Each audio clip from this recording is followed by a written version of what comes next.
Welcome to Detective Duo, where classic mysteries come alive, from quiet villages to secret meetings with Tommy and Tuppence themselves. Do remember to subscribe and tell us in the comments where you're listening from tonight. It began, as so many curious things do, with the smell of smoke and a misplaced confidence in domestic order. Tuppence Beresford had decided that the sitting room grate was untidy. She knelt before it in her sensible skirt, poker in one hand, feather duster in the other, conducting her small battle with ashes that refused to behave. Behind her, the clock ticked with maddening self-assurance. It was an ordinary morning at the Laurels, their modest Hampstead house, a world of cracked saucers, folded newspapers, and a faint hum from the wireless. "Honestly, Tommy," she said over her shoulder, "if I perish of asphyxiation, it will be in the line of duty to cleanliness." Tommy Beresford, comfortably ensconced behind the Times, murmured without looking up, "Heroic, darling. They'll build a statue of you, perhaps out of soot." The fire gave a resentful crackle. Tuppence prodded deeper and drew back suddenly as a corner of blackened paper lifted among the ashes like something trying to breathe again. She pinched it free before it disintegrated. Half the sheet was gone, the edges crisp to lace. What remained bore handwriting, elegant, looping, unmistakably feminine. She rose, brushing ash from her knees. "A relic of your carelessness, perhaps? I never write letters. It spares everyone anxiety." Then someone else has been writing, and quite dramatically too. She carried it to the window, turning it toward the pale March light. "Listen to this. I cannot bear the silence any longer. The truth must be told, even if it ruins what remains of us. You will find me at Ashwood Lane, where the confession lies." Tommy looked up at last. "My dear girl, you've been reading too many thrillers." "I might remind you, Mr. Beresford, that we've made a fair living out of them." Her tone was brisk, but her eyes were bright with the first gleam of curiosity. "It's signed Marjorie Blythe." He frowned. "Never heard of her." "Because you don't remember names unless they're on cricket teams. But I do. There was a Marjorie Blythe in the papers years ago. Something tragic, some disappearance after a fire. Oh, I can see the headline, 'Society Fiancé Vanishes.'" Tommy folded the paper, suddenly attentive. "And this letter, found in our fireplace, connects to her." Tuppence tapped the brittle sheet thoughtfully. "Unless Marjorie Blythe had a talent for haunting chimneys, I'd say it was misdelivered. The envelope must have been caught among the old newspapers you insisted on burning yesterday." He grinned. "Evidence points to me again. So what's the plan? Interrogate the postman or the chimney sweep?" "The postman first. The sweep will only blame the weather." The postman, encountered halfway down the lane, was a cheerful young man named Huggins, who delivered gossip with equal punctuality. "That envelope," he said, scratching his cap. "Ah, yes, Mrs. Beresford. I did pop it through your box by mistake last week. Should have gone to number 17, the empty place. Used to be rented by a chap doing picture frames. Been vacant since Christmas." "Do you recall the return address?" asked Tuppence. Huggins thought. "Ashwood Lane, ma'am. Little place near Marbury. Pretty cottages, if you like quiet. Too quiet, some say." "Thank you, Huggins. You've delivered more than post this morning." Tommy waited until they were out of earshot. "So the trail begins at Ashwood Lane. Dare I ask what you propose to do about it?" "Visit it, naturally," he sighed. "Naturally." That afternoon they drove out of London, the city thinning to hedgerows and the familiar English patchwork of fields. Tuppence steered while Tommy offered intermittent remarks about navigation that were ignored with practised ease. The signpost for Ashwood Lane appeared almost shyly at a bend in the road, pointing toward a narrow turning shaded by beeches. The lane itself wound like a secret kept too long. The cottages were old, their gardens prim yet neglected round the edges. Smoke rose from one chimney, the air fragrant with apple logs. The quietness had an odd quality, watchful rather than peaceful. They parked beside a low stone wall. Tuppence glanced at a brass nameplate. "Number 7 Ashwood Lane, Mr. L. Vance." "Lionel Vance," Tommy read aloud. "Sounds harmless enough." Harmless people rarely engrave their names in brass. She rang the bell. It was answered by a woman of indeterminate age, wrapped in an apron that had seen more conversation than laundering. "Mr. Vance isn't receiving," she said at once, as though reciting a rule. "He works odd hours. Artist, you know." "Ah," said Tuppence smoothly. "We were hoping to inquire about Miss Marjorie Blythe. A letter of hers found its way to our house." The woman's face stiffened. "No one of that name here. Best you forget it." And with that she shut the door, firmly but not rudely, as if closing the subject along with the latch. Tommy regarded his wife. Friendly soul. "She's hiding something," Tuppence murmured, "or protecting someone." They strolled away, apparently aimless. A curtain flickered at an upper window. Tuppence's gaze followed it. Behind the glass she could swear she saw the pale oval of a woman's face watching them, then gone. They found refuge at the local tea shop, a dim establishment scented with sponge cake and boiled cabbage. Mrs. Danvers, the proprietor, possessed the rare gift of gossip that pretends to be civic duty. "Ashwood Lane, you say? Oh, I don't go there after dark, not since the Blythe business." Tommy affected innocence. Tragic affair, wasn't it? 15 years ago come Easter. Young Miss Blythe engaged to the eldest Cartwright boy, the one with the fancy motor car. There was a fire at the family estate. He died, she vanished. Some said she lit it herself. Others said heartbreak drove her abroad. Either way, never seen again. Tuppence stirred her tea thoughtfully. "And Mr. Vance, does he belong to those parts?" "Moved in last year. Quiet, polite, paints pictures of the woods. Keeps himself to himself, though he's had visitors. Women mostly. One might almost say he prefers ghosts." Tommy caught Tuppence's glance over the teacups, the spark of adventure already alight. Back at the Laurels that evening, the charred letter lay on the table between them, weighted by the sugar bowl. Outside, the last commuters trudged home. The air smelled faintly of rain, though the sky was clear. The ordinary domestic sounds, clinking china, the rustle of curtains, felt curiously fragile, as if one wrong note might break them. "So," said Tommy, lighting his pipe, "our options are threefold. Ignore the mystery, report it to the authorities, or interfere disgracefully." "Interfere, obviously," said Tuppence. "One doesn't stumble upon half-burned confessions every day." "Do you suppose the woman you saw at the window, if indeed she existed, was Marjorie Blythe herself?" Tuppence considered. 15 years changes a face, but not an expression. It was the look of someone who's waiting to be discovered, and dreading it. He exhaled a thin ribbon of smoke. "You do make the ordinary seem dramatic." "That's marriage, dear. I enliven your reality. You dampen my enthusiasm. Between us we approximate common sense." They both laughed, the sound easing the tension for a moment. But when Tuppence gathered the remains of the letter, the paper flaked like burned leaves, and a single unburned word caught her eye: "Forgive." She traced it with a fingertip. "Tommy," she said quietly, "whatever this is, someone tried very hard to erase it." He nodded, serious now, and failed. The clock struck 9. In the hearth, embers glowed faintly, whispering their secret heat.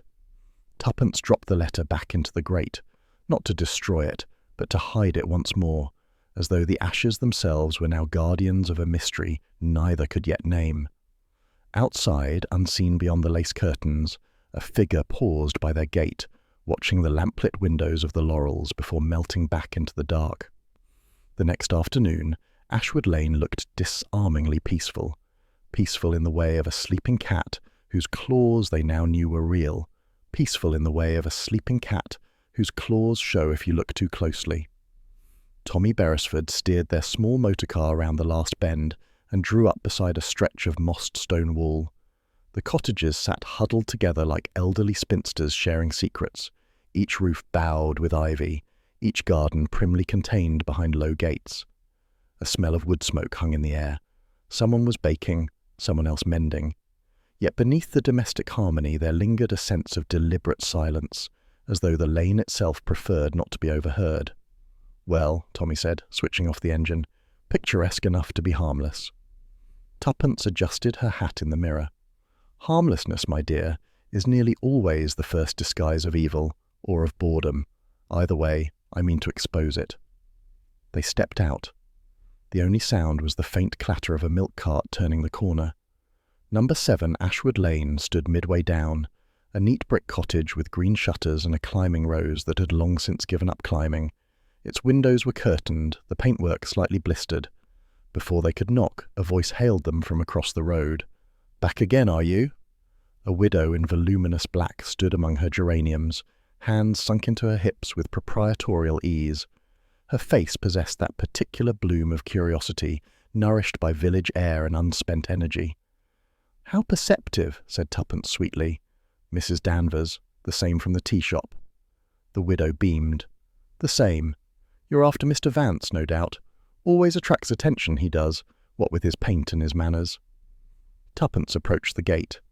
"We were hoping to meet him, yes, but perhaps you could tell us more, since he seems elusive."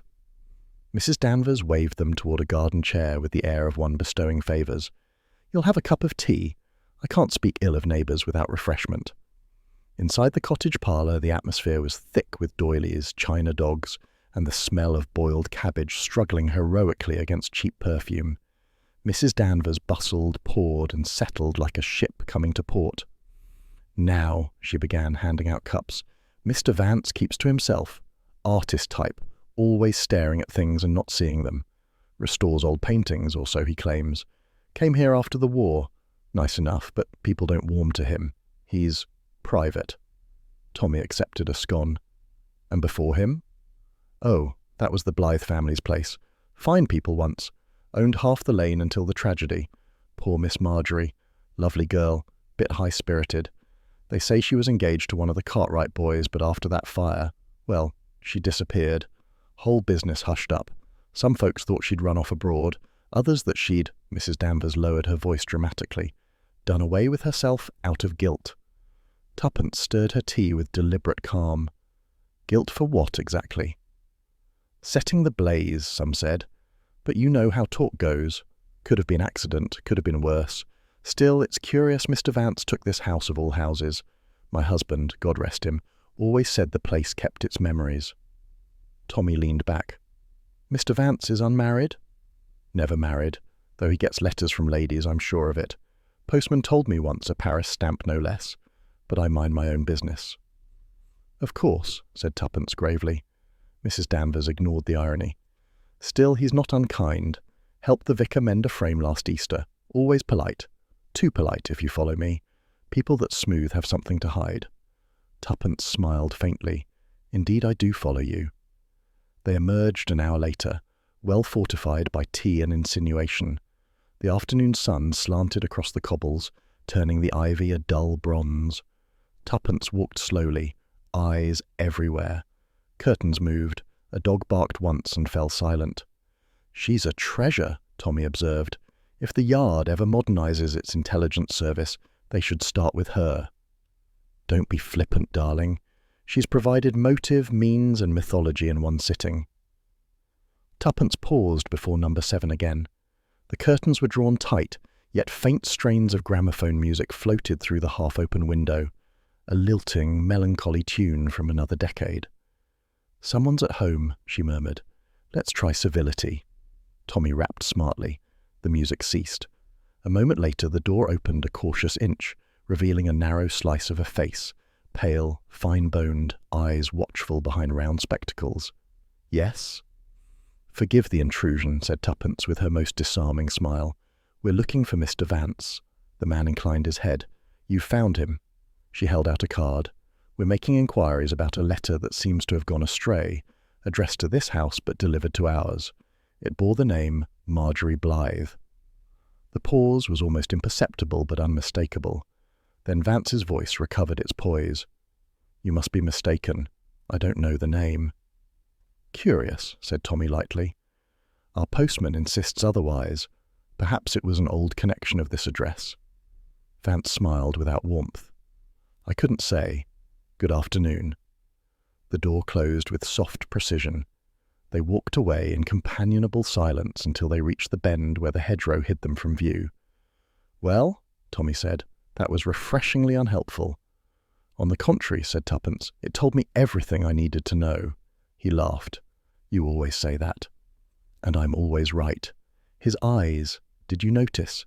They flinched at the name, and the house smelled of turpentine, yet his cuffs were clean. He was painting, but not today. Something interrupted him. Tommy kicked at a pebble. Perhaps 2 inquisitive strangers on his doorstep. Possibly, or perhaps something far older. They reached their car but did not yet climb in. Across the lane, Mrs. Danvers's curtains twitched again, confirming what Tuppence already suspected. In Ashwood Lane, privacy was a myth, and observation a pastime. "Let's have a look round before we go," she suggested. "Breaking and entering before tea? You're getting reckless in middle age." "Not breaking, merely strolling." They strolled, therefore, along the rear footpath that curved behind the gardens. From there they could see into number 7's small yard. An easel stood near the window, half concealed by vines. On it rested a painting, a portrait unfinished, yet lifelike enough to startle. The subject was a young woman with delicate features, dressed in pale blue, her eyes lifted toward some unseen light. Though the brushwork was modern, the face possessed a strangely period grace, as though painted from memory rather than life. Tuppence's breath caught. "Tommy, look," he whistled softly. "If that isn't Marjorie Blythe, I'll eat your hat." "How do you know?" "I read the papers same as you once upon a time. That photograph of her after the engagement, society column, same eyes." They moved closer. The signature in the corner read L. Vance, 1950. "He's painted her recently," Tuppence whispered, "but she vanished 15 years ago." A shadow moved within the cottage. The curtains stirred. Tuppence pulled Tommy back behind the hedge just as the window opened. Vance appeared, cigarette between his fingers, scanning the garden with a stillness that made the moment stretch uncomfortably long. His expression was not guilt, it was grief, raw and unguarded. Then he closed the window and disappeared again. Tuppence exhaled. There's something terribly sad about him, and terribly dangerous. Tommy brushed dust from his sleeves. "You're romanticizing again." "Perhaps, but grief and guilt are first cousins, and I'm not sure which one he's married to." They drove home in the mellow light of evening. The countryside unrolled like an old photograph, edges blurring into gold. Tuppence sat thoughtful, gloved fingers drumming the door handle. "Do you believe in ghosts, Tommy?" she asked suddenly. "Only of one's conscience." "Then Ashwood Lane is haunted in precisely that way," he smiled. "You mean to go back?" "Of course. There's unfinished business there, and unfinished art. People rarely paint the dead unless they expect them to return." He glanced at her, half admiring, half resigned. "Remind me again why I ever discouraged your detective impulses." "Because you feared they'd be right." At the Laurels, twilight gathered softly round the house. Tuppence carried the image of that portrait in her mind. The delicate mouth, the questioning eyes, the whisper of blue silk caught forever in paint. Somewhere between the ashes of a letter and the face on that canvas lay the truth of Marjorie Blythe. And tomorrow, she promised herself, the Beresfords would start to dig. "Do you suppose," Tuppence asked, "that charm can be weaponized?" Tommy folded his newspaper. "You mean in general, or in your case specifically?" "In Lionel Vance's," she replied. "You'll meet him this afternoon, so try not to be susceptible." Tommy smiled. "You speak as though I'm headed into mortal danger." "You are," said Tuppence crisply. "A man who restores paintings is bound to be good at concealing cracks." The local antiques sale was being held in the parish hall at Marbury-on-Lee, an event that combined commerce with gossip, and where everyone pretended not to know what everyone else had paid. The smell of beeswax and old books floated among the tables, mingling with the sound of coins clinking and chairs scraping. Tommy, looking perfectly harmless in his tweeds, drifted from one stall to another with the mild curiosity of a man avoiding domestic chores. He spotted Lionel Vance near a table of silverware. The artist was dressed with studied informality, soft brown corduroys, a dark jacket spattered with faint traces of paint, and a silk scarf that looked far too fine for the countryside. His eyes, grey and thoughtful, lingered on the objects before him as though they were relics of a vanished world. Tommy sidled closer, picked up a pewter candlestick and muttered appreciatively, "Fine workmanship, wouldn't you say?" Vance turned. "Indeed. 18th century, provincial make. The base has been repaired. See the solder mark? Someone cared enough to mend it. A sentimental buyer, perhaps." "Or a guilty one," said Vance, smiling faintly. "Objects with history tend to carry a conscience." "Do they?" said Tommy, feigning casual interest. "I wouldn't know. My wife does all our moral restoration." Vance gave a polite laugh. "A useful talent." They drifted together through the stalls, chatting about trivialities, art, craftsmanship, the shortage of good varnish. Yet beneath the civility, Tommy noted the curious rhythm of the man's speech. Certain words came out too quickly, others hesitated as if checked by memory. When Vance mentioned the old days at Ashwood, he caught himself sharply, changing the subject to landscapes. "Lovely part of the world, Ashwood," Tommy prompted. "You've lived there long?" "A year," said Vance, his fingers tracing the rim of a porcelain bowl. "It's peaceful, a place where things stay still." "Unlike London," Tommy said. "Unlike people," Vance murmured. They paused by the fireplace set, a heavy brass fender gleaming under the lights. Vance's gaze fixed on it almost hungrily. "I do like firelight," he said softly. "It transforms everything, ugliness, fear, even guilt. In the right light, all looks forgiven." Tommy studied him. "An interesting philosophy." Vance turned briskly, as though aware of having said too much. "Forgive me. I tend to romanticize. Occupational hazard." Tommy bought the candlestick purely for form's sake, and the two men parted with courteous nods.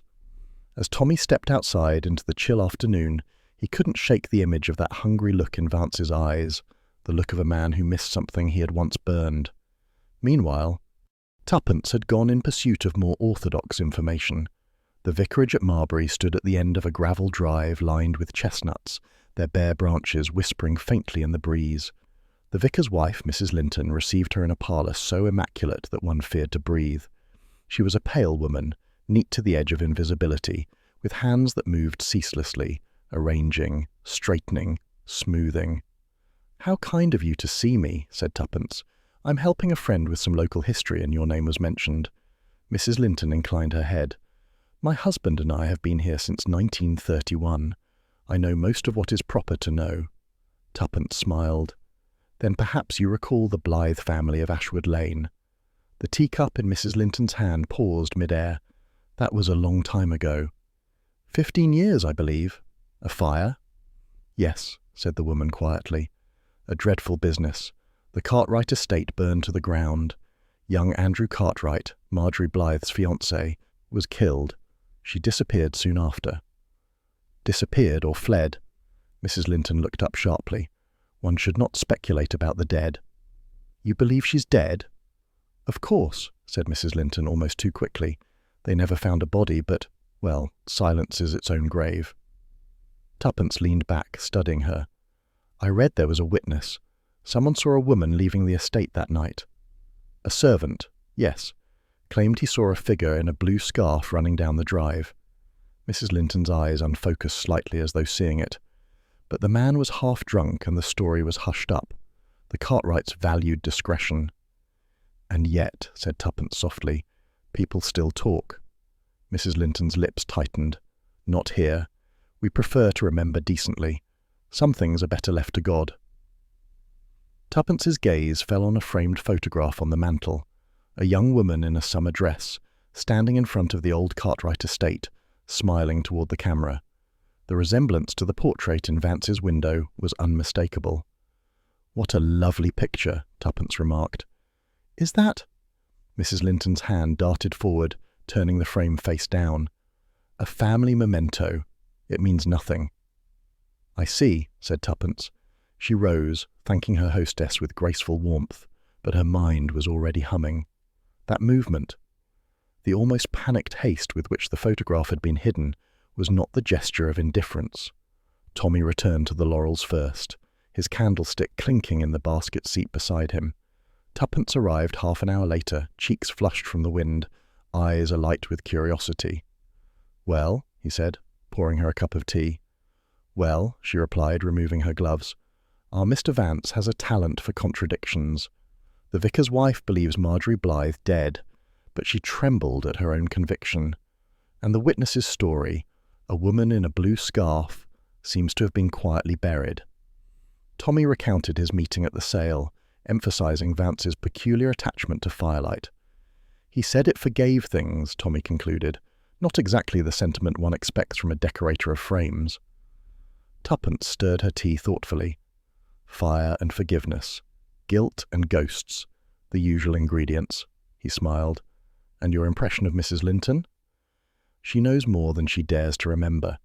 There was a photograph of Marjorie on her mantel. She hid it as though it might speak. Tommy whistled softly. Interesting. You think she's connected? I think she's frightened.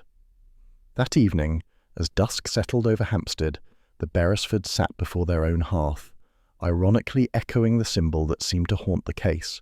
The fire threw restless shadows against the wallpaper. Tuppence watched them, her voice low. There's something oddly circular about it all. Marjorie vanished in fire. Vance adores it. A letter half burned finds its way to us. Even the truth seems singed at the edges. Tommy rested his pipe on the mantel. Let's summarize. Marjorie Blythe disappeared after her fiancé died in a suspicious blaze. Vance now lives in her old house, paints her likeness and reacts badly when she's mentioned. The vicar's wife conceals a photograph of her, and someone, perhaps the same someone, wants all mention of her to vanish. Which suggests, said Tuppence, that Marjorie Blythe's story isn't finished. Alive or dead? Tuppence looked into the fire, her reflection wavering in the brass fender. If she's dead, she's the most restless corpse I've ever met. Tommy reached for the poker, nudging the coals into a brighter glow. Then we'd best see that she finds her rest, by daylight or otherwise. The firelight danced across their faces, warm but uneasy, as though echoing the secret they were beginning to unearth. Outside, the wind whispered down the lane, soft, almost conversational, carrying with it the faint scent of wood smoke from somewhere far off.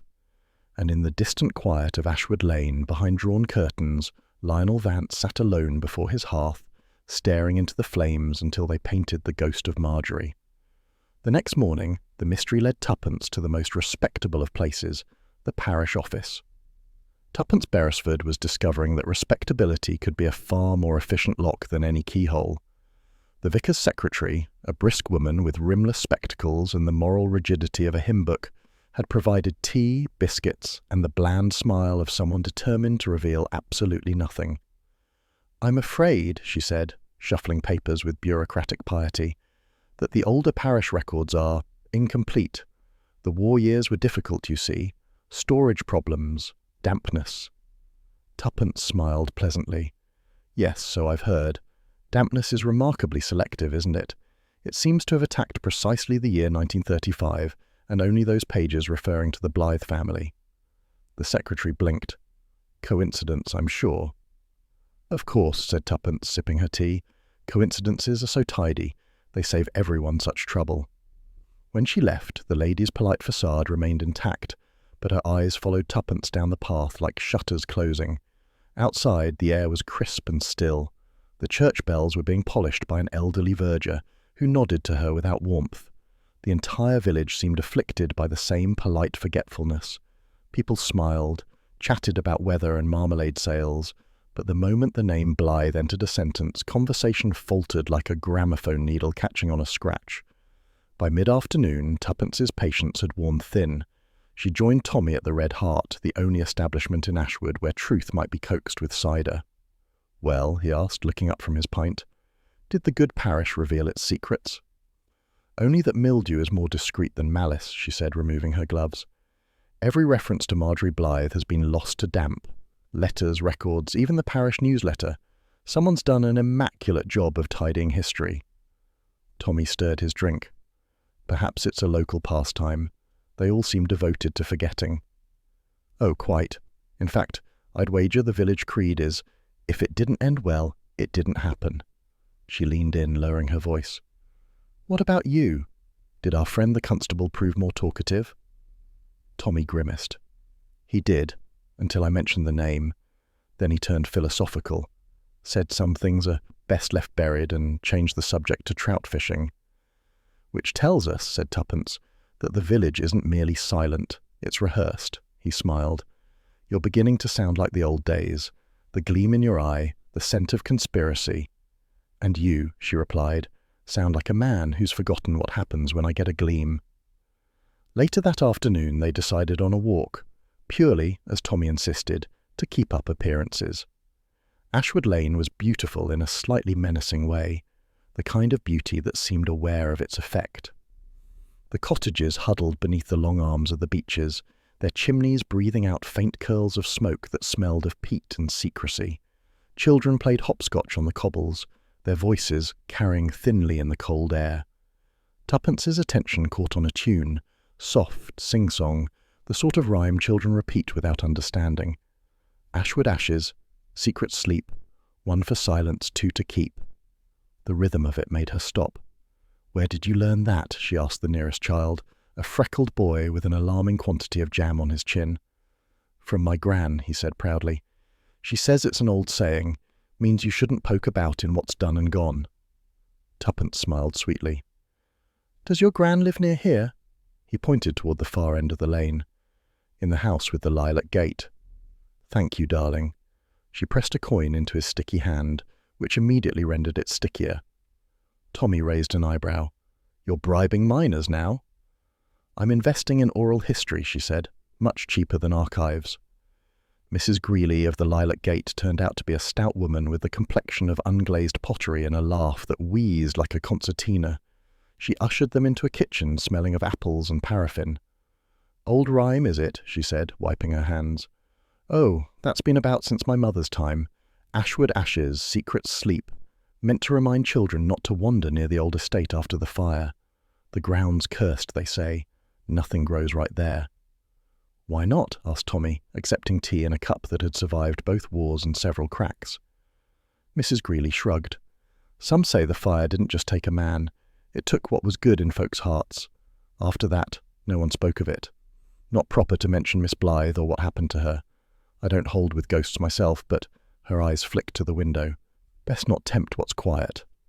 When they left, twilight was spreading across the lane, painting the cottages in soft greys. Tommy walked with his hands in his pockets, his tone light. Superstitions, rhymes, vanished paperwork. The village is practically begging us to meddle. "That's precisely what worries me," said Tuppence. "They're too united. Fear doesn't usually make such neat company." By evening they were back at the Laurels, and the fire was performing its usual miracle of civilization, turning suspicion into comfort. Tommy had taken to reading the Marbury Gazette, while Tuppence, unsatisfied, pored over her notebook. "Listen to this," she said. "I've been listing what's missing. Baptism records? Gone. Marriage announcements? Gone. But there's one peculiarity. The school register still lists a Marjorie Blythe as having withdrawn in March 1935, 3 weeks before the fire." Tommy looked up. So she'd already left the village. Or someone wanted it to appear so. He regarded her thoughtfully. "Do you think the same someone is still here, trimming memory like a hedge?" She nodded slowly. "And doing a fine job of it too, but they've left traces, things that can't be erased." "Such as?" "The way people pause before speaking her name. The candle in the church's memorial niche, the one that's always freshly lit. Someone still remembers." Tommy leaned back. "And number 7? Tuppence sighed. "Still dark. Mrs. Danvers says Vance has gone to London for a few days." "Convenient," he said. Night fell early.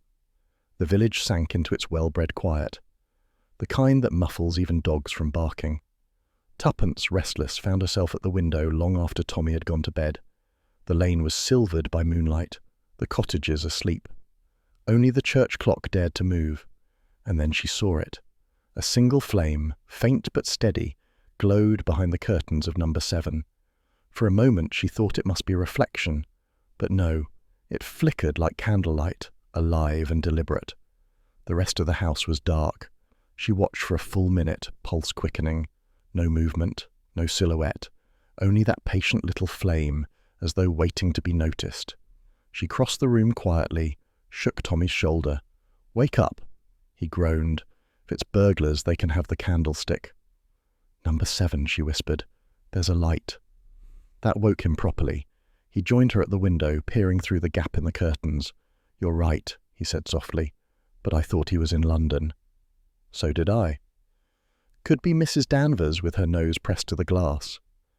"Too high for that," she murmured, "and too still." Tommy rubbed his chin. "Could be a candle left behind." Tuppence shook her head. "No, that's not an abandoned light. That's a vigil." They dressed hastily, Tommy with reluctant resignation, Tuppence with quiet determination, and slipped out into the cold.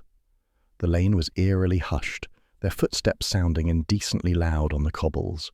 A thin mist hung low, neither sinister nor kind, merely indifferent. When they reached number 7, the curtains glowed faintly amber. The front gate creaked as Tuppence touched it. Tommy gestured for her to stay back, then approached the window.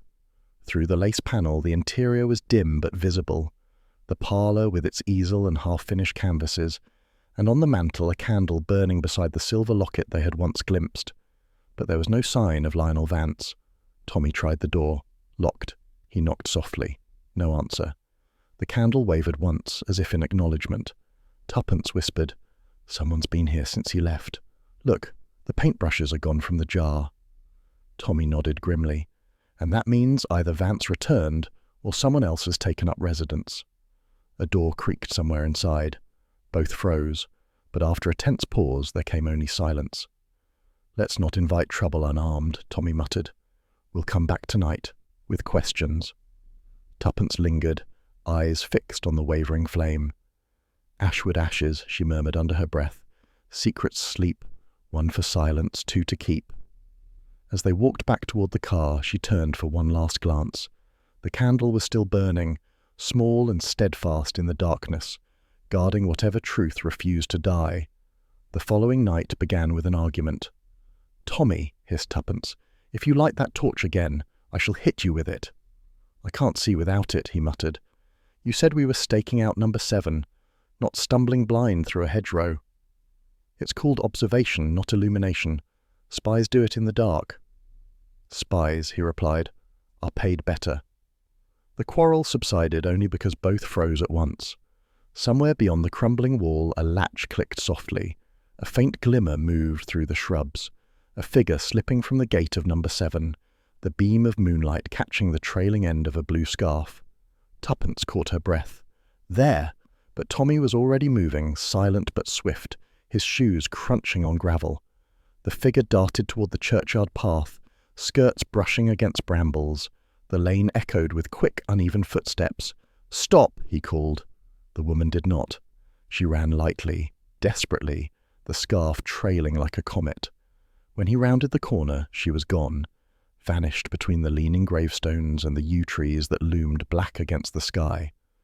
Only the faint scent of perfume lingered, sharp and floral, mingling with damp stone and moss. He waited, listening. No sound but the wind and his own heartbeat. Tuppence caught up moments later, slightly breathless but triumphant. "Well?" "She's faster than she looks," he said grimly, vanished among the ancestors. "Perhaps she's joined them," Tommy frowned. "You and your cheerful theories. Whoever she was, she knows this village too well. Didn't take the main road, didn't hesitate." Tuppence tilted her head. "Blue scarf, Tommy. The same detail from the fire witness 15 years ago. Coincidence?" "Not in this village." They retraced their steps toward number 7. The gate, unlatched, swung lazily in the evening breeze. The cottage beyond was dark except for a faint orange flicker from within, the dying glow of a fire. Tuppence murmured, "I don't like it. He said he was in London." "And yet someone's been burning things again," Tommy said quietly. Inside, the air was thick with the smell of turpentine, ash and paint. A single lamp on the table threw its light over an easel, brushes, and an unfinished portrait. Marjorie Blythe looked out at them once more, paler now, her image half obscured by smudges of grey paint where someone had tried to blur the features. "Trying to erase her," whispered Tuppence. Tommy crouched by the hearth. "He's been burning papers again. See? The ashes are fresh, still warm." She knelt beside him. Among the ashes lay a small metallic gleam. Tommy fished it out carefully. A locket, oval and elegant, tarnished but intact. He turned it over. The initials M.B. gleamed faintly in the firelight. "Marjorie Blythe," Tuppence breathed. Tommy flicked the clasp. Inside, the miniature portrait was faded but unmistakable. The same face from the painting, eyes calm and oddly knowing. Opposite, a tiny pressed violet had survived the years, brittle as dust. Tuppence stared. Why would he keep this and burn everything else? Before Tommy could answer, the sound of footsteps on gravel froze them both. The front door creaked open. Lionel Vance entered as though returning to his own theatre, expression composed, hat still in hand. His eyes moved from Tommy to Tuppence to the locket in Tommy's fingers. "Well," he said lightly, "I see curiosity still thrives in the English character." Tommy rose. "The door was open. We thought something was wrong." "Clearly," Vance replied. "Your definition of wrong includes burglary." Tuppence smiled, undaunted. "We saw someone leaving your garden. A woman, in a blue scarf." His brow furrowed. "Impossible. I've only just returned from London. There's no one here." "And yet," she said softly, "the ashes are still warm." For a moment, the composure cracked. A flicker of something, anger, fear, memory, passed behind his eyes. Then it was gone. "You misunderstand," he said smoothly.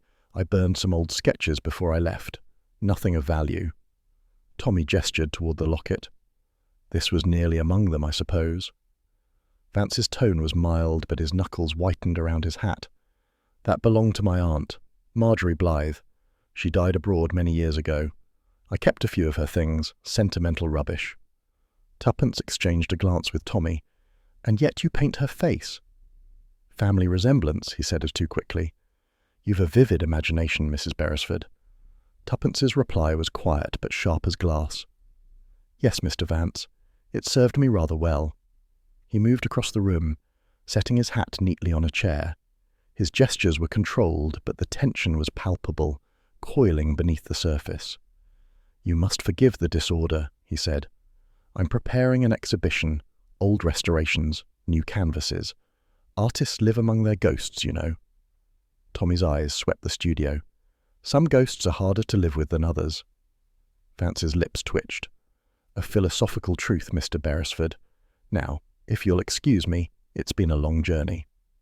Tuppence hesitated. "Of course. We didn't mean to intrude.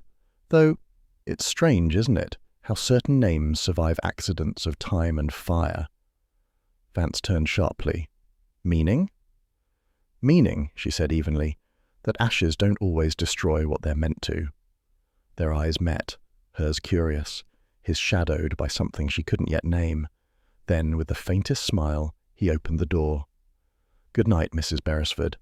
I'd advise you not to go wandering near the churchyard after dark. People get lost there." Outside, the air felt colder, sharper, as if the village itself had overheard and drawn back. They walked in silence until number 7 was a dim shape behind them. Finally, Tommy said, "Too smooth, too polite. It's the sort of calm that comes after a scream." Tuppence nodded. He was frightened. Of what? Of being found out, or of finding something himself.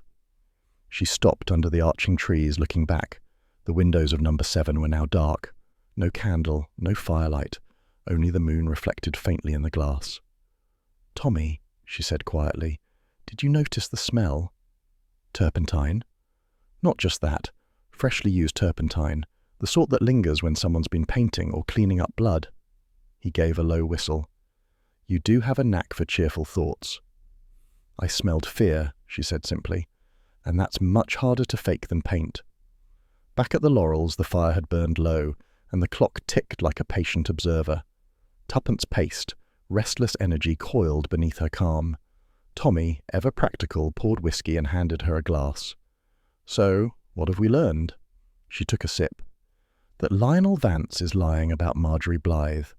That someone else, someone alive, is moving through that house, and that the village rhyme wasn't just childish nonsense." Tommy recited softly, "Ashwood ashes, secret sleep. One for silence, two to keep." "Exactly," she said. "They've all chosen silence, but there's someone still keeping." He leaned back, watching her. "You're thinking of the woman in the blue scarf." "I'm thinking," she said, "that she might not be a ghost at all." He smiled faintly. "And if she is?" "Then she's the most determined ghost in England." The next day brought a brittle calm to Ashwood. The villagers went about their business, but eyes followed the Beresfords wherever they went. The postman greeted them with studied cheer. Mrs. Danvers pretended not to watch from her curtains. The air itself seemed to hum with unspoken warnings. At the churchyard, Tommy inspected the ground near the gate where the woman had vanished. The soil was disturbed, footprints, faint but fresh, leading toward the boundary wall and stopping abruptly at the old crypt entrance. "Someone's been here recently," he said. Tuppence crouched, fingertips brushing the prints. Small feet, a woman's shoes, but no return trail. He glanced around. Perhaps she's still here. "Don't joke," she said. "Not in a place like this." The church bell tolled once, slow and hollow. Somewhere a bird shrieked and fled the ewes. Tuppence straightened. Let's see what the vicar has to say about visitors in his graveyard. Reverend Linton was found in the vestry, sorting hymnals with conscientious gloom. He greeted them with polite surprise that didn't reach his eyes. "A woman in a blue scarf," he repeated. "Nonsense. The gates are locked after dusk. No one enters." Tommy gestured toward the prints. "Then your ghosts have taken to walking."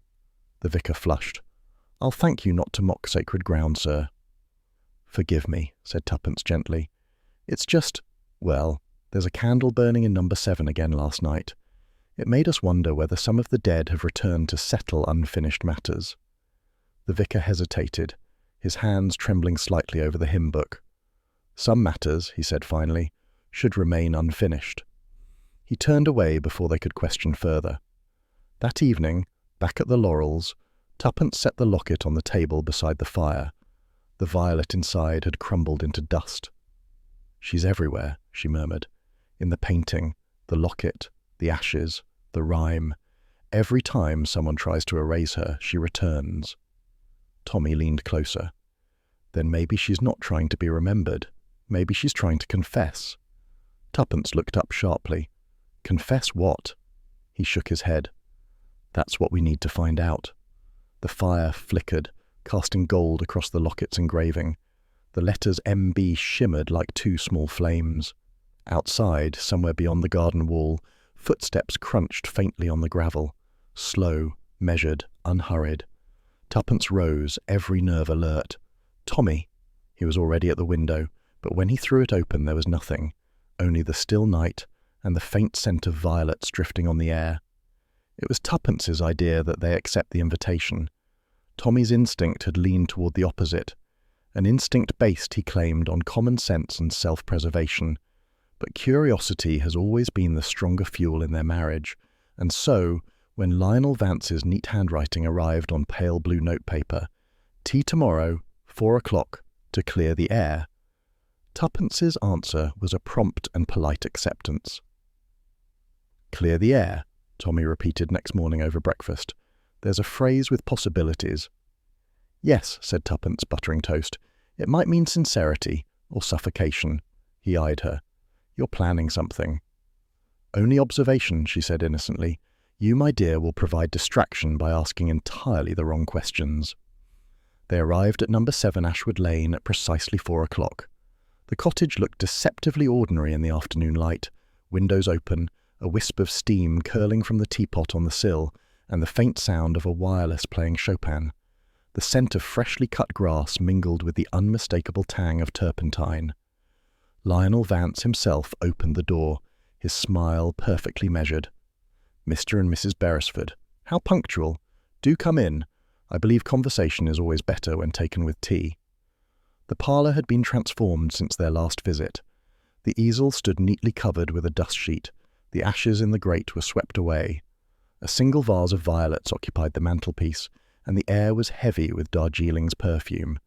On the tray, the cups gleamed with excessive polish, like props arranged for a confession that wished to appear innocent. Vance gestured them to sit. "I thought, after our unfortunate misunderstanding the other night, that candour was due. Misapprehensions are dangerous things in small villages." Tuppence smiled. "Candour is always refreshing." He poured tea with graceful precision. "Then allow me to begin with Marjorie Blythe. You've shown unusual interest in her." "Her story found us," said Tuppence lightly. "A letter arrived at our house, half-burned, addressed to her name. Hardly a coincidence." Something flickered in Vance's eyes, but his tone remained smooth. "Yes, Marjorie was my cousin." "Was?" Tommy asked. "She died abroad. France, I believe. Tuberculosis or despair. The newspapers never cared which." He handed round cups, his hand steady, his expression distant. She was a kind girl, impetuous, too trusting. Her engagement to Andrew Cartwright was ill-fated. You know the rest. "The fire," said Tuppence softly. He inclined his head. "Tragic. People whispered she set it. She did not. The poor girl was incapable of violence, but once gossip begins, it devours. She fled, ashamed, alone." "And you," Tommy asked, "what part did you play?" Vance hesitated, just long enough for the question to hang uncomfortably between them. "I was younger then. I admired her. She trusted me with certain confidences. I tried to help. Too late." Tuppence, watching him closely, noted the faint tremor in his fingers as he lifted his cup. "She trusted you," she said. "With what?" Vance smiled faintly. "Her confession." The room seemed to contract around that single word. Tommy leaned forward. "You mean she confessed to something?" "Not guilt," he said quickly. "Grief. The night of the fire she had argued with Andrew. Some matter of money, inheritance, jealousy, who can say? She wrote a letter the next morning, confessing her temper, begging forgiveness. But before she could deliver it, the fire—" He broke off, staring into his cup. "It was never posted." "And yet," said Tuppence, "it reached us, half-burned." His head lifted sharply. "Impossible." "Oh, quite possible," she said, setting her teacup down. "You see, things have a curious way of surviving when they aren't meant to." For the first time, his composure faltered. The mask of quiet civility slipped to reveal something raw beneath, a flash of alarm, quickly buried under irritation.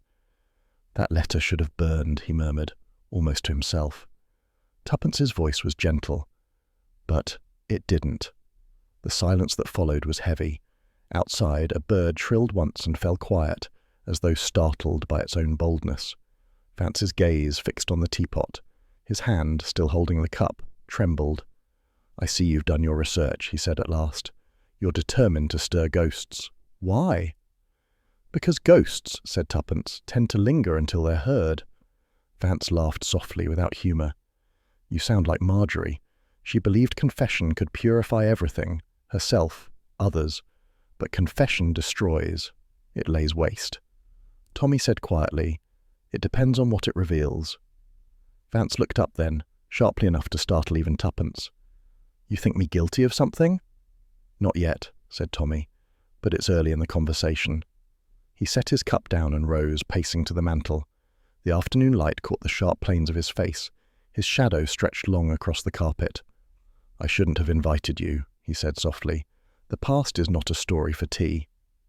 "Then why did you?" Tuppence asked. He didn't answer at once. Instead, he reached into his pocket and withdrew a small envelope, yellowed and creased. "Because," he said, "I thought perhaps you'd believe me if I showed you this." He handed it to her. Inside lay a photograph. Marjorie Blythe, seated in a garden, smiling toward the camera. Her hand rested lightly on the shoulder of a younger man, Vance himself. On the back, in faded ink, was written, "For Lionel, with all that's left of love." Tuppence studied it. "All that's left," she murmured. A curious phrasing. "She was unhappy," he said quietly. "Her family turned on her after the fire. I sent her money for a time, then her letters stopped. Later I heard she'd died in a convent hospital. I went there once. There was no grave." Tommy frowned. "No grave?" Vance met his eyes. "Perhaps she preferred to disappear completely." The grandfather clock ticked solemnly in the corner. A draught slipped through the half-open window, stirring the lace curtain.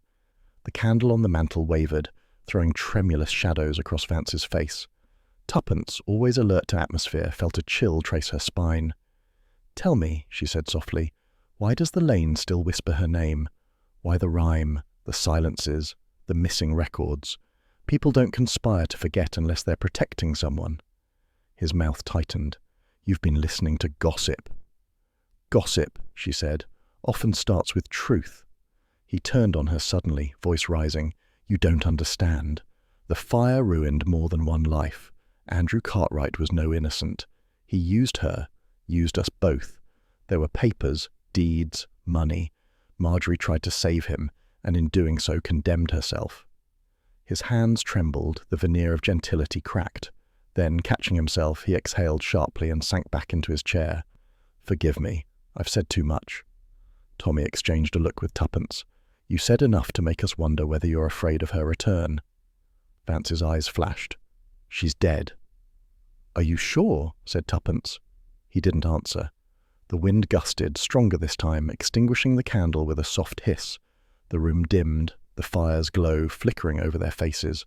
For a moment, no one moved. Then, faintly, from beyond the open window came the unmistakable sound of footsteps on gravel, slow, deliberate, pausing by the gate. Tuppence turned.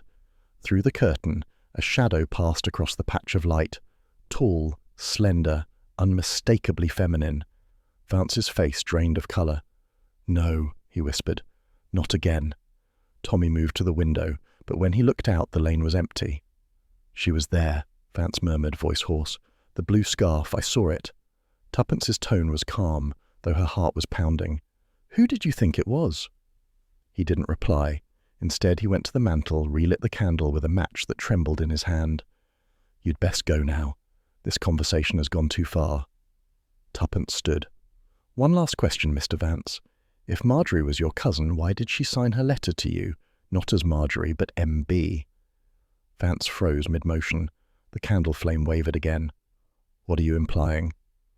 That she wasn't writing to you as family, said Tuppence quietly. She was writing as a woman to a man she trusted. The silence was thunderous. Then he said, very softly, that letter should have burned. And yet it didn't, she replied. They left the cottage to find the lane already deep in twilight. The air had the peculiar stillness that precedes rain, though the clouds were far away.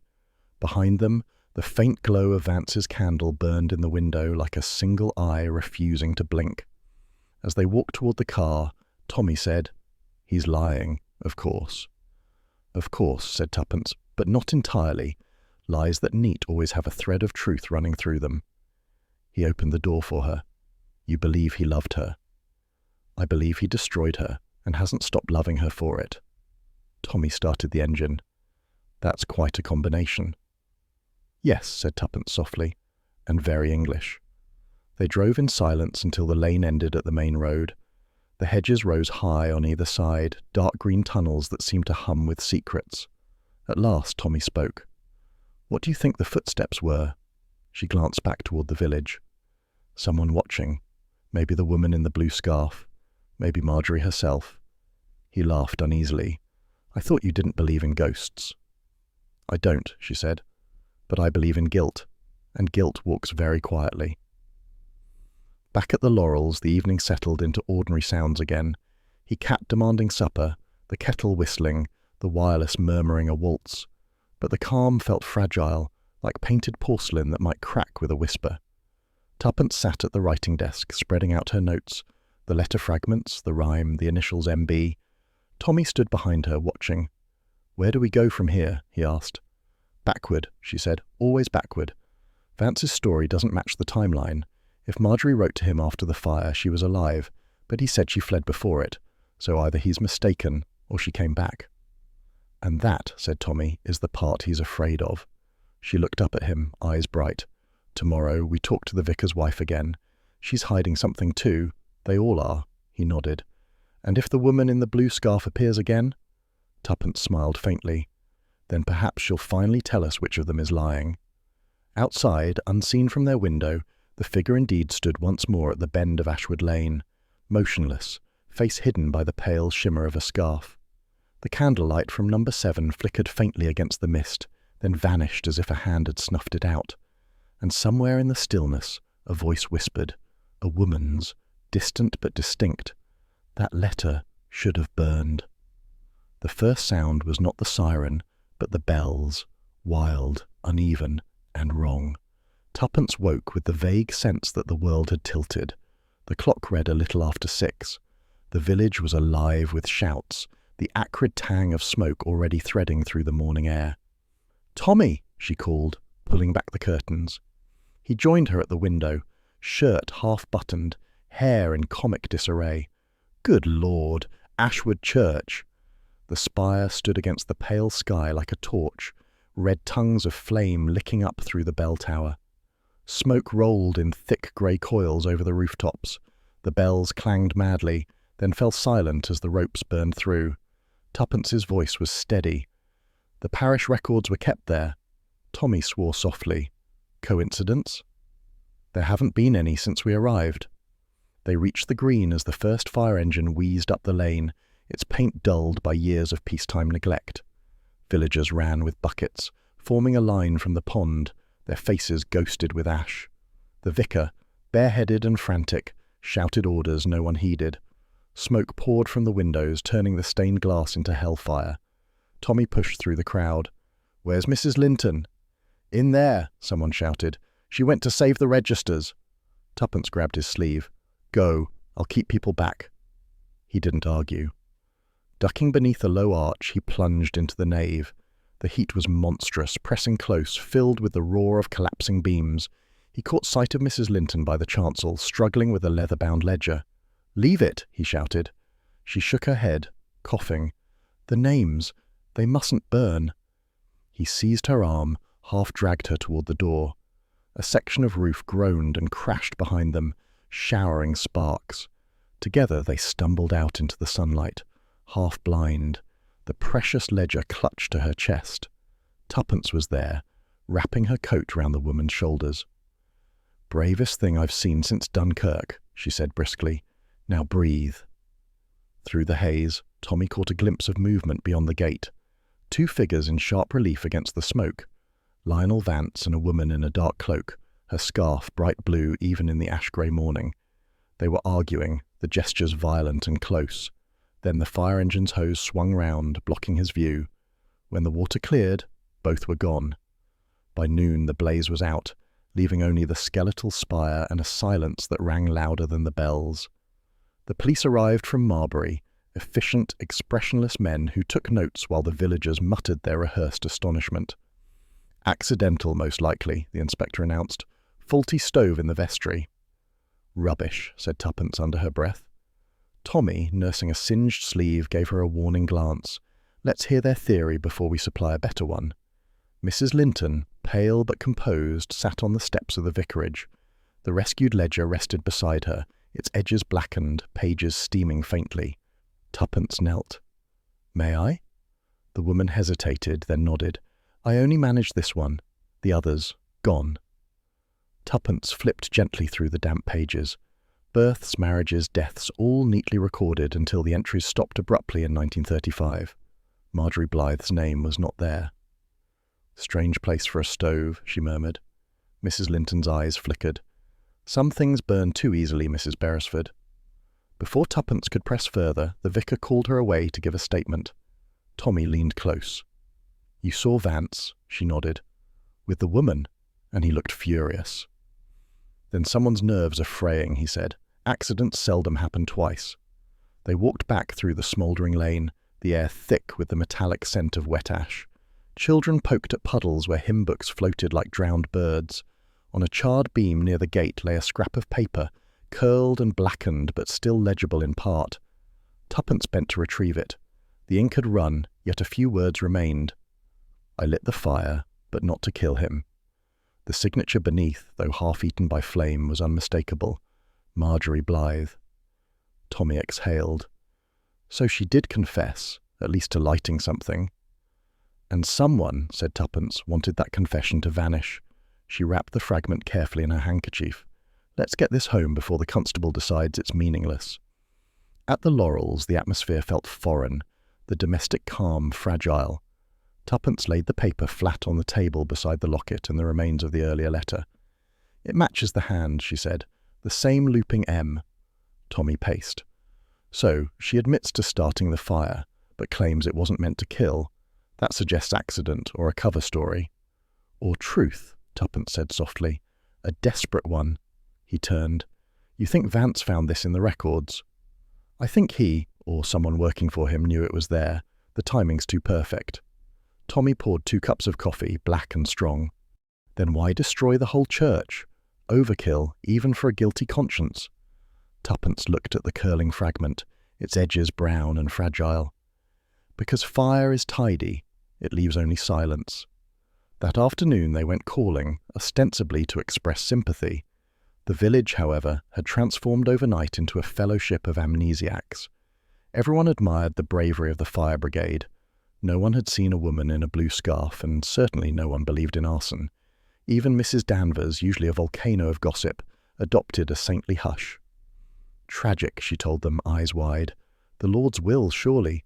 Mr. Vance looked heartbroken, stood watching it burn like he'd lost his own soul. Perhaps he had, Tuppence murmured. At the far end of the lane, number 7 was shuttered again. A sign on the gate read, "Gone away, no visitors." Tommy frowned. Efficient fellow. He manages to be absent whenever the village combusts. Conveniently absent, Tuppence corrected. That's quite different. Toward evening they stopped by the church ruins. The air still smelled of soot and wet stone. The spire had collapsed entirely, its bells buried in rubble. A few villagers lingered, picking through debris for salvage. Tommy joined one of the firemen. "Any clue to how it started?" The man shrugged. "Odd one, sir. Fire began near the vestry filing cabinets. No electrical faults we can see. Someone might have left a candle." Tuppence, listening, felt the small hairs on her neck stir. "A candle," she repeated. "In a locked church?" The fireman grinned ruefully. "Miracles and carelessness, miss. Take your pick." They walked back across the green. The dusk was thick with smoke, the kind that clings to skin and memory. Tuppence stopped suddenly. "Do you hear that?" Tommy paused. From the half-ruined belfry came a faint metallic groan, the bell shifting in its cradle, answering some ghost of wind. A slow, hollow note drifted out over the village. "Poetic," said Tommy. "Or macabre." Tuppence smiled faintly. "Depends who's listening." After supper, she spread her papers again on the sitting-room table, assembling the puzzle. Letter, locket, confession, each a relic singed by time. "Let's reconstruct," she said. 15 years ago, Marjorie writes a confession. I lit the fire, but not to kill him. The letter never posted. It ends up hidden among the parish files. Someone finds it recently and tries to destroy it. Fails. Then the entire church burns." Tommy nodded. "And the person most likely to know what was stored there is the vicar's wife," Tuppence finished quietly. "Or Lionel Vance." "Or both," he said. A knock interrupted them. Tommy opened the door to find Mrs. Linton standing there, her cloak streaked with soot, face pale in the lamplight. "I shouldn't be here," she said quickly, glancing over her shoulder. "But you ought to know, the inspector's report will call it an accident. They won't look further." Tuppence guided her to the hearth. "Sit down, my dear. Accidents don't carry signatures." Mrs. Linton's hands twisted in her lap. "I tried to save what I could. There were letters, Marjorie's hand. I saw them once before, years ago. My husband said they mustn't be disturbed. He believed the village needed peace." "And you?" Tuppence asked gently. Mrs. Linton looked up, eyes bright with unshed tears. "I believed peace built on lies will always burn." A log shifted in the grate. Sparks flared and fell. She rose abruptly. "I can't stay. They'd say I imagined things. But you were right, Mrs. Beresford. The past isn't finished with us." She slipped out before they could stop her. Tommy stared after her. "Well," he said, "that complicates things." "It clarifies them," Tuppence replied. "Now we know the fire wasn't meant to hide a secret. It was meant to erase one." Later that night, she couldn't sleep. The sound of the single surviving bell echoed faintly in her dreams, a mournful heartbeat in the dark. She rose, wrapped her shawl around her shoulders, and stood by the window. The village lay quiet beneath a bruised sky. In the distance, the charred belfry stood like a sentinel. A single light moved along the lane, a lantern, bobbing steadily toward the ruins. She woke Tommy with a hand on his arm. "Someone's gone back to the church."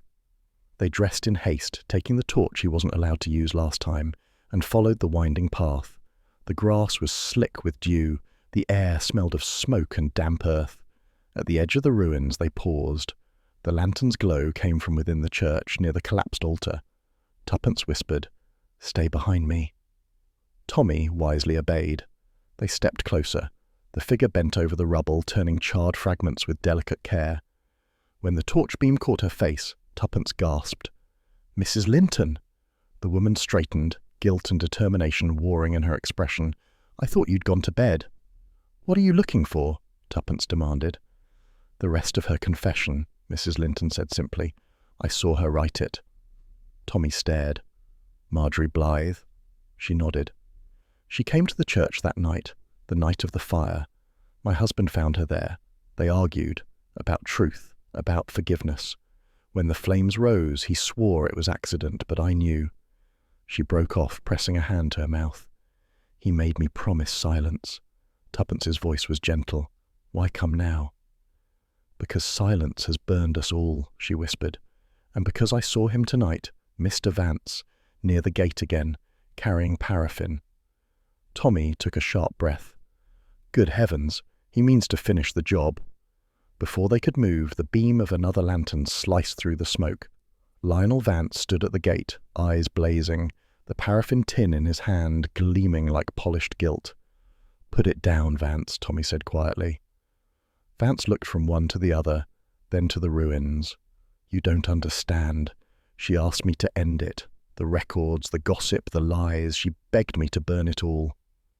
Marjorie? Tuppence asked. He nodded once. She was alive when I found her after the fire. Burned, broken, but alive. I hid her, cared for her, until she died. She wanted peace.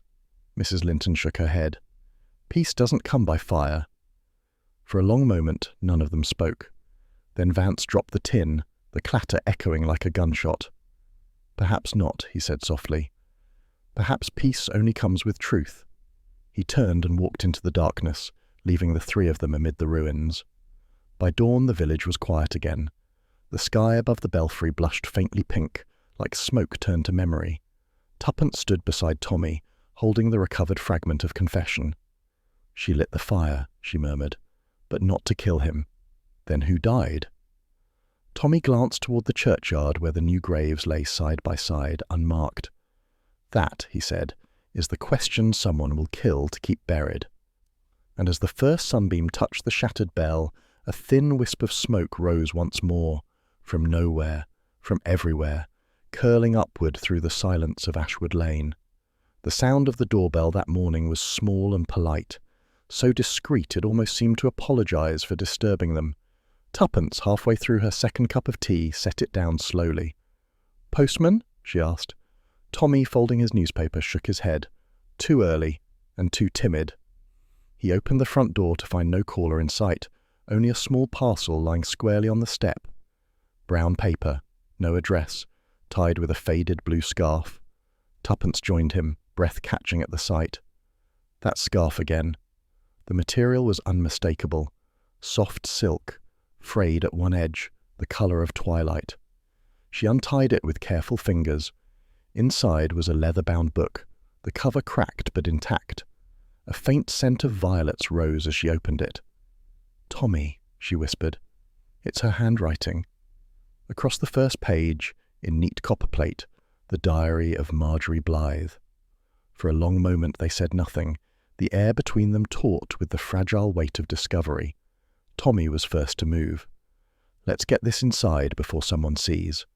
They carried it to the study, drawing the curtains though daylight streamed in. Tuppence settled at the desk, smoothing the ribbon marker. The ink had browned with age, but Marjorie's words marched steadily across the pages, clear, personal, alive. April 12th. Andrew says the deeds must be signed tomorrow. Lionel insists it's improper for me to sell so much of the estate. I told him I trust Andrew completely. Perhaps I'm a fool, but love blinds one to arithmetic. Tommy whistled softly. Deeds, estates. There's money somewhere in this tragedy. Tuppence turned the page. The later entries darkened in tone, jealousy, doubt, the sense of something closing in. April 17th. I have seen the papers. My signature, perfectly forged. Andrew denies it. Lionel says he'll help me prove the truth, but his eyes frighten me now. Lionel, murmured Tuppence, always in the middle. And with an interest, Tommy said grimly. If those deeds transferred property, he had motive enough for both arson and murder. Tuppence shook her head. Too soon for conclusions. Marjorie feared him, but she trusted him once. That's the more dangerous bond. They read on. The final pages were written in a hurried, broken hand. May the 2nd. The fire has taken Andrew. They will blame me. I must write the truth before I go. If I do not return, remember the church ledger. Lionel knows. The last line ended abruptly, as if torn off mid-thought. Tuppence closed the diary, fingertips trembling. So she was alive after the fire, and planning to clear her name. Tommy leaned back. And whoever delivered this knows we're close. The scarf isn't just a reminder, it's a message. From her? Tuppence asked softly. Or for her, he replied. Later that morning, Tuppence took the diary to the kitchen, where the light was kinder and the smell of toast reassuring. Reading by the window, she noticed small details missed before. A pressed petal between the pages, initials sketched faintly in the margin. A.C. Andrew Cartwright, she murmured. The fiancé. Fritz the cat, uninvited but solemn, leapt onto the table and sniffed the book as if verifying its authenticity. Tommy entered with a fresh pot of tea. If I didn't know better, I'd say the entire village communicates through fires and post without stamps. Better than telegrams, she said, less incriminating. He poured tea, then pointed to the scarf now folded beside her. Do we think it's the same one from the churchyard? Same weave, same colour. She touched it thoughtfully. But clean, recently washed. So someone wanted us to notice it. She nodded. And not to destroy it this time. By noon they were back in Ashwood Lane, diary safely tucked under Tuppence's arm. The village, outwardly serene, buzzed beneath the surface. Curtains stirred, doors half opened.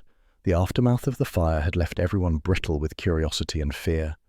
Their destination was the vicarage. Mrs. Linton, when she answered, looked exhausted. Pale, her hands still bearing faint soot stains. "Oh, Mr. and Mrs. Beresford," she said quickly, "you shouldn't have troubled yourselves. I'm quite recovered." "It's not about the fire," said Tuppence gently. "May we come in?" The woman hesitated, then led them to the parlour. The faint odour of smoke lingered despite the vase of daffodils on the table. Tuppence waited until the door was shut. "We've found something. It concerns Marjorie Blythe." Mrs. Linton's composure fractured. "You found something?" Tuppence laid the diary before her. "It arrived this morning, left at our door." The vicar's wife stared at it as if at a ghost's relic. Her lips moved soundlessly before she whispered, "Oh, dear heaven." She reached for the book, but stopped halfway, hand trembling. "Where did you say it was found?" "Not found," said Tuppence. "Delivered. Wrapped in a blue scarf." At that, the woman made a small, strangled sound, half sob, half gasp. "Then it's true," she murmured. Tommy leaned forward. "What's true, Mrs. Linton?" She looked up, eyes bright with tears. "That she's alive." The words hung in the quiet room like the toll of a distant bell. Tuppence spoke softly. "You're certain?" Mrs. Linton nodded slowly. "I would know my sister's hand anywhere." Tommy blinked. "Your sister?" She gave a wan smile. "My maiden name was Blythe. Marjorie was my elder sister. After the scandal, I married Arthur Linton and came here under his name. Few remembered, and I allowed them not to." Tuppence said gently, "You tried to protect the family's memory." "I tried," she whispered, "but the past burns through any disguise, doesn't it?" For a few moments, the only sound was the ticking of the vicarage clock. Then Mrs. Linton reached for the diary, opening it as though touching a wound. "She was clever, too clever for her own peace," she said quietly. "Father left us little but pride and the small estate. Andrew Cartwright was supposed to save her from poverty. Instead, he ruined her. When the fire came, everyone believed she'd perished, or fled. I prayed it was the former." "Why?" Tommy asked softly. "Because if she lived, she would never stop fighting. And fighting meant exposure." Tuppence asked, "Did Lionel Vance know she was your sister?" Mrs. Linton's expression tightened. "He knew enough. Lionel was distant kin to Andrew. He had access to the deeds, the money, everything. I warned her not to trust him, but Marjorie believed in redemption." "Until he forged her name," said Tuppence. A flicker of pain crossed the woman's face. "You've read it all, then." "Enough to understand she wanted the truth preserved," said Tommy, "and someone else wanted it destroyed." Mrs. Linton's hands closed the diary gently.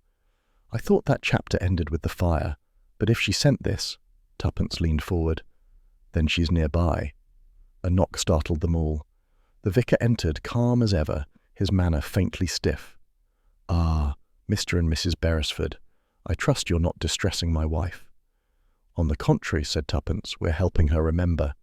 He frowned slightly. "Best leave old tragedies alone. They tend to repeat themselves." Tuppence smiled sweetly. "Some repetitions, Mr. Linton, are necessary for justice." His gaze fell on the diary, recognition flickering and then vanishing behind clerical serenity. "Curious find," he said. "Perhaps it belongs in the police's hands." Tommy said evenly, "Perhaps. But before that, we'd like to know why your church records omitted the year Marjorie disappeared." The vicar stiffened. "I can't account for clerical errors made before my time." "Of course," said Tuppence. "Still, one wonders how old errors keep catching fire." For a fraction of a second, something dangerous flashed behind his eyes. Then he smiled, polite and cold. "Good day, Mrs. Beresford."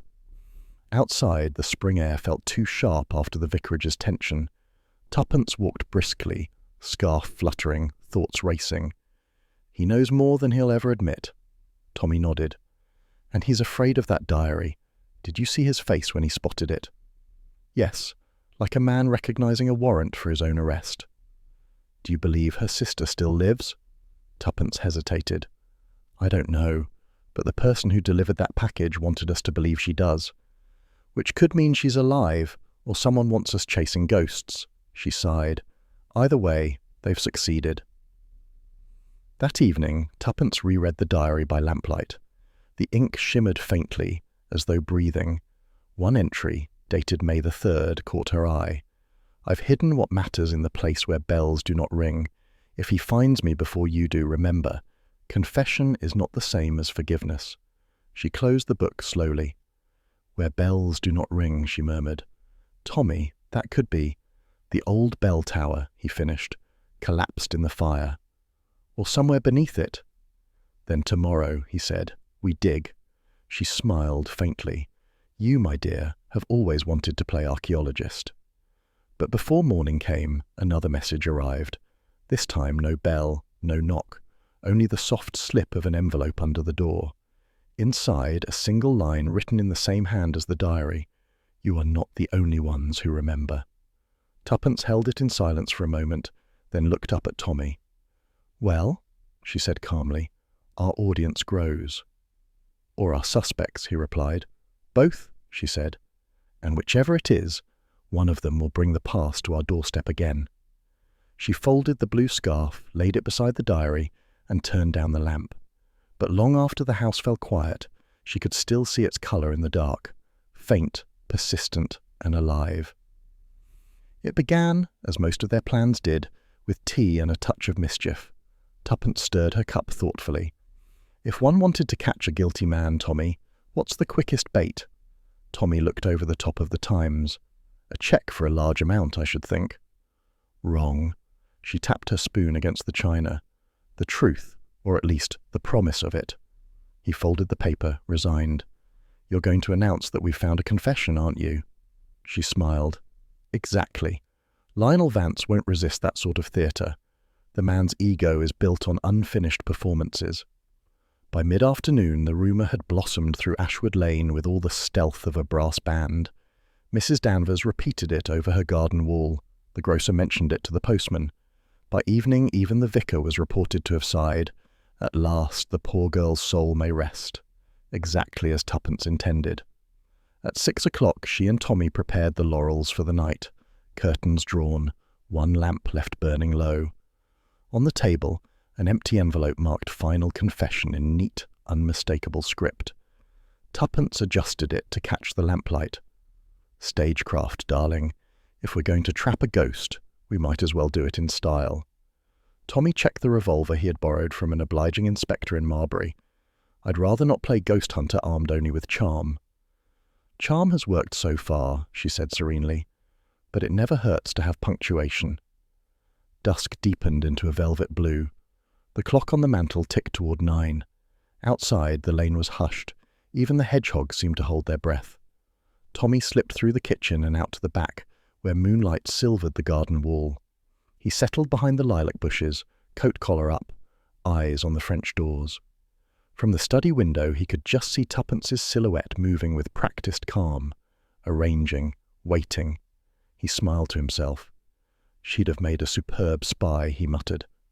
Inside, Tuppence extinguished the lamp, leaving only the faint gleam from the hallway. The house fell into stillness, so absolute that the smallest sound seemed enormous. Then it came, the faint click of the garden latch. Tuppence's heartbeat steadied rather than quickened.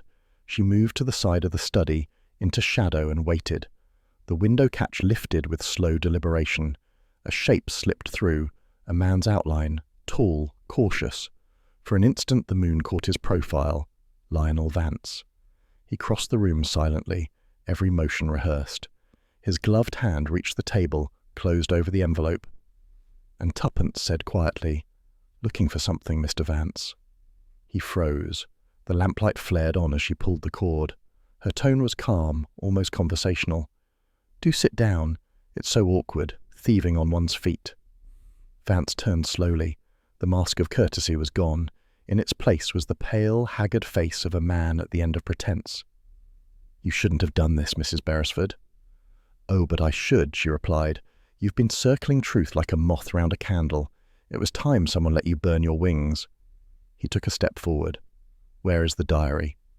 "Safe," said Tuppence, "but you're not here for that." "Are you? You're here for what you think it contains, the line that proves you innocent." Vance's voice was low, rough. "It does more than prove me innocent. It damns me." A sound at the back door made him spin. Tommy stepped in, gun levelled but eyes steady. "Evening," he said. "We thought you might drop by. Tea's cold, I'm afraid." Vance gave a short, bitter laugh. "So the trap's complete. Husband behind me, wife before me, the perfect moral pincer." "Then confess," said Tuppence gently. "Not to us, to her, to Marjorie." His eyes widened. "She's dead." "Are you sure?" Tuppence asked softly. Vance hesitated, then with a sudden weary gesture dropped into the armchair. "You think me a murderer. You're wrong. I was only a fool and a coward." "Those," said Tommy, "tend to do equal harm." Vance covered his face with his hands. When he spoke again, his voice had lost all polish. She loved Andrew Cartwright. Everyone knew that. But Andrew used her name to forge the property deeds, transferring land that wasn't his. When Marjorie discovered it, she came to me. I promised to help destroy the evidence before he could use it. I told her I could make it all disappear. Paper, seals, signatures. He gave a harsh laugh. I did, by setting fire to them. Tuppence's breath caught. The explosion. The paraffin spilled. She tried to stop me. The flames caught her sleeve. His hands clenched. She screamed my name as the ceiling fell. I dragged her out, burned, half-conscious. She begged me to let the world think her guilty, to spare me scandal, ruin. Her confession was my absolution. He rose unsteadily, pacing. She left the country under another name. I sent money for years. Then the letters stopped. I thought she was dead until... His voice broke. Until I saw the scarf at the church gate. "Someone wanted you to believe she'd returned," said Tuppence. He nodded. "And I believed it because guilt is fertile ground for ghosts." Tommy said quietly, "You burned the church to hide what was left." Vance shook his head violently. "No, I went there to find the diary. Someone else set the fire, I swear it. But when the flames rose again, I almost welcomed them. Fire feels clean, you know. It erases mistakes." His gaze flicked to the envelope. "Even now, part of me wishes I'd burned that too." "You can't," said Tuppence. "It's empty." Vance stared, then gave a long, exhausted sigh. "Clever. Very clever." Outside, the faint wail of a police whistle drifted nearer. Tommy nodded toward the window. "Your confession will do nicely in court, but I'd prefer it spoken freely." Vance turned toward him, eyes hollow. "You don't understand. It wasn't mercy that made her protect me. It was despair. She believed she'd lost everything, that saving me would give meaning to her ruin." He pressed a trembling hand to his chest. "And I've lived 15 years painting her face, trying to remember the look before the fire took it away." Tuppence's tone softened. "Then tonight, perhaps, you can finally stop painting ghosts." The front door burst open. Inspector Hargrave from Marbury entered, 2 constables behind him. "All right, Vance," he said briskly. "We've heard enough." Vance didn't move. His voice was very calm. "Tell them, Mrs. Beresford. Tell them she isn't dead." Tuppence met his gaze. "I'll tell them what truth remains. The rest belongs to the woman herself." And as if summoned by that sentence, a sound came from the doorway. Light, hesitant. All heads turned. A woman stood there, cloaked, face shadowed by the lamplight. The scarf around her neck was blue.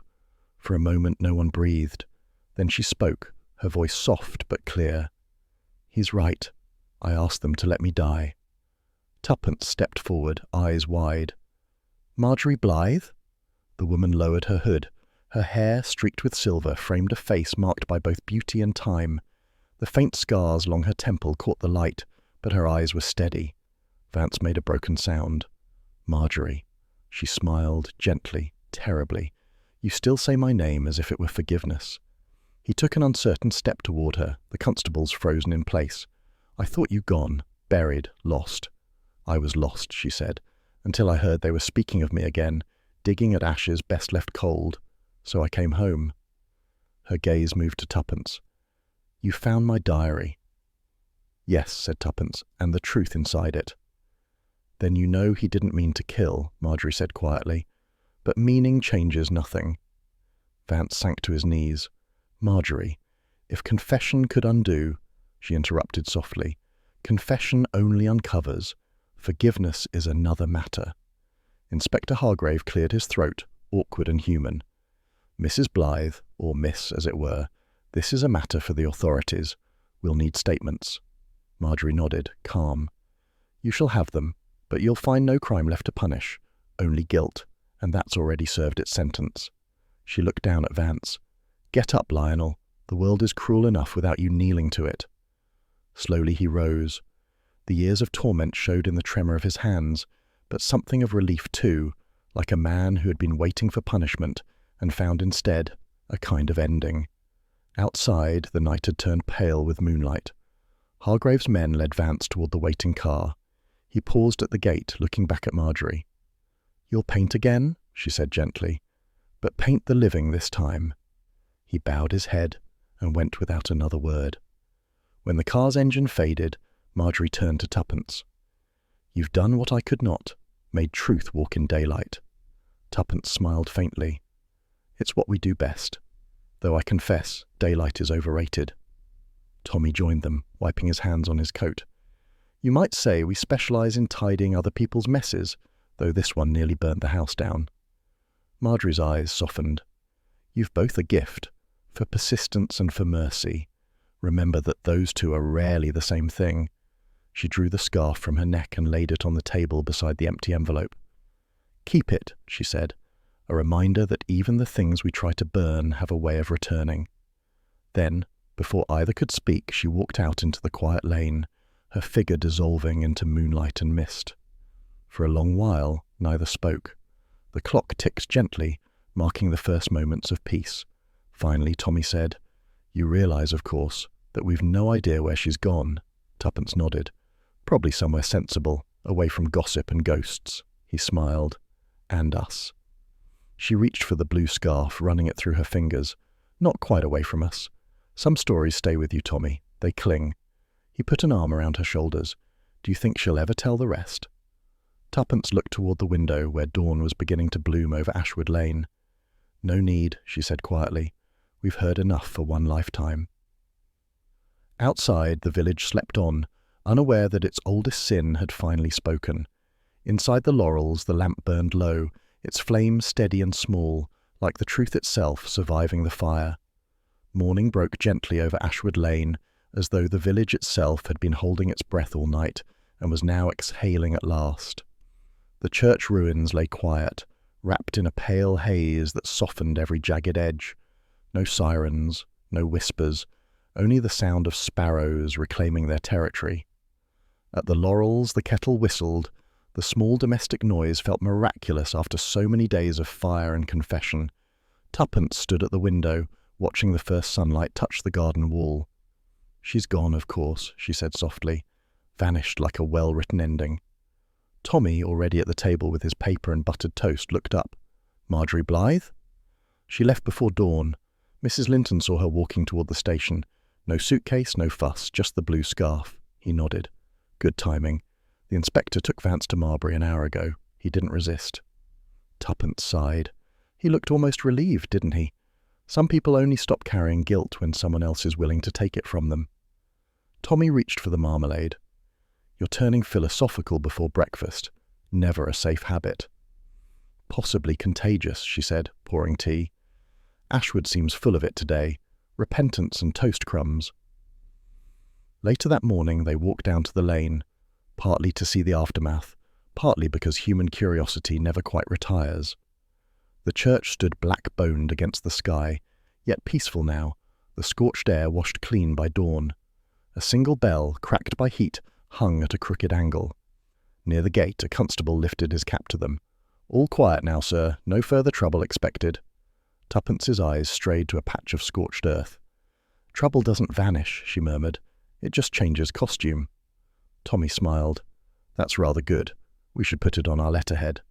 Beresford and Beresford, trouble in all its costumes. She laughed, the sound oddly fragile, though I confess I'd prefer something less flammable next time. By noon they called at the vicarage. Mrs. Linton answered herself. The shadows under her eyes had gentled into something almost serene.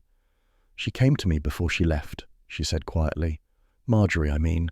I told her I was sorry. She told me not to be, said forgiveness only works forward, never backward. Tuppence touched her arm. She's an extraordinary woman. Mrs. Linton nodded. She lived in a convent in Provence. They took her in when she had nowhere else to go. She thought herself content there until my illness reached her ears. She came only to say goodbye. Tommy frowned. And she never meant to be seen? Not until she realized the village was still chained to her silence, said Mrs. Linton. She wanted peace for Lionel as much as for herself. Imagine, 15 years hiding, only to come back and free the man who destroyed her. Tuppence's voice was soft. Forgiveness can be the cruelest mercy. Mrs. Linton smiled faintly. She said, forgiveness is simply remembering without wanting revenge. She paused, then added, she left a letter for you both. I found it on my hall table after she went. She handed over an envelope. The handwriting was delicate, steady. Tuppence read aloud, to Mr. and Mrs. Beresford, you have turned ashes into air. I am grateful. Tell the village not to speak my name any more. Let them plant roses where the fire burned. Truth endures quietly once it's spoken. Yours, M.B. Tommy folded it carefully. Roses, she says, a practical penance. And one that doesn't catch fire, murmured Tuppence. They left the vicarage in reflective silence. The lane looked different now, brighter, almost shy in its return to ordinariness. Children's voices floated from the green. Someone was hanging laundry, white sheets fluttering like surrender flags. Strange, Tommy said. A week ago this place was a theatre of guilt. Now it's back to being a postcard. Perhaps that's how forgiveness works, said Tuppence. The scenery remains, but the play ends. He looked amused. You should write philosophy pamphlets. Only if you promise to illustrate them with stick figures, she retorted. They both laughed, and the sound seemed to belong to the morning. That evening, over tea at the Laurels, they allowed themselves the rare pleasure of idleness. The wireless played softly, Fritz the cat purred by the hearth, and the scent of toast hung in the air. Tommy spread the newspaper on his knees. Art restorer confesses to old arson case. Emotional breakdown cited. That'll be Lionel's headline. No mention of Marjorie, just as she wanted. Tuppence buttered a scone with measured precision. The world tidies its stories neatly when women do the forgiving. No one likes a messy ending. He looked at her with mock suspicion. You sound almost wistful. Not wistful, practical. There's a difference. Remind me again what practical people do when they discover forged deeds, secret sisters, and unrepentant vicars. They make tea, she said promptly, and then they write reports for Scotland Yard, in that order. Tommy chuckled. And after that? They watch the kettle boil and pretend they're retired. A comfortable silence followed. Outside, twilight brushed the hedgerows in lavender tones. Inside, the fire burned low, only a handful of coals and a soft orange glow. Tuppence leaned back in her chair. You know, she said, I keep thinking of that letter we found, the first one, half burned in the grate. If I'd thrown the ashes out instead of poking at them, Tommy interrupted, we'd still be happily ignorant, and Ashwood would have one less scandal to polish. Very careless of you. She smiled. Do you ever feel that truth is like ash, always rising when you stir it? He considered. Only when you're the one holding the poker. Perhaps, she said lightly. That's why the world needs us. We stir things. An unflattering metaphor, he said. I prefer to think of us as dusters, removing cobwebs. Tuppence looked at him affectionately. You'd make domesticity sound heroic. Someone must, he said. You're too busy dramatizing the teapot. The fire gave a soft crackle, and for a moment both watched the small sparks rise and vanish. Poor Lionel, she murmured. He'll have years to replay that night. Tommy poured more tea. He'll survive. Some men are rebuilt by remorse. And Marjorie? She'll disappear again, he said. People like her belong to silence. Tuppence nodded slowly. Yet somehow she'll never quite leave this village, or me. He reached across the table, tapping her hand. You've always preferred your mysteries slightly unsolved. Not unsolved, she corrected, just unfinished, so the imagination has somewhere to live. A knock at the door interrupted them. It was Mrs. Danvers, flushed from gossip and evening air. Beg pardon, she began, but you'll never believe it. Flowers already at the church ruins. Roses, in fact. Someone planted them overnight. Whole basket loads. Tuppence exchanged a glance with Tommy. Blue ones, by any chance? Oh, no, ma'am, said Mrs. Danvers. White, pure as snow. Thank you, Mrs. Danvers. That's very neighbourly. When the door closed, Tuppence smiled. She moves quickly. Marjorie? Or someone following her instructions? Tommy leaned back. Either way, the village will have something new to talk about. Until next month, she said. Then someone's cat will go missing, and righteousness will find a new hobby. Later, as the lamps dimmed, Tommy gathered the tea things. Shall I clear the hearth? In a moment, Tuppence said. She was staring into the ashes where faint embers pulsed like sleeping eyes. He paused. You're not expecting another letter in there, are you? She shook her head. No, but I'll never quite trust ashes again. He smiled. Then we'll buy an electric fire. She looked up, laughter warming her expression.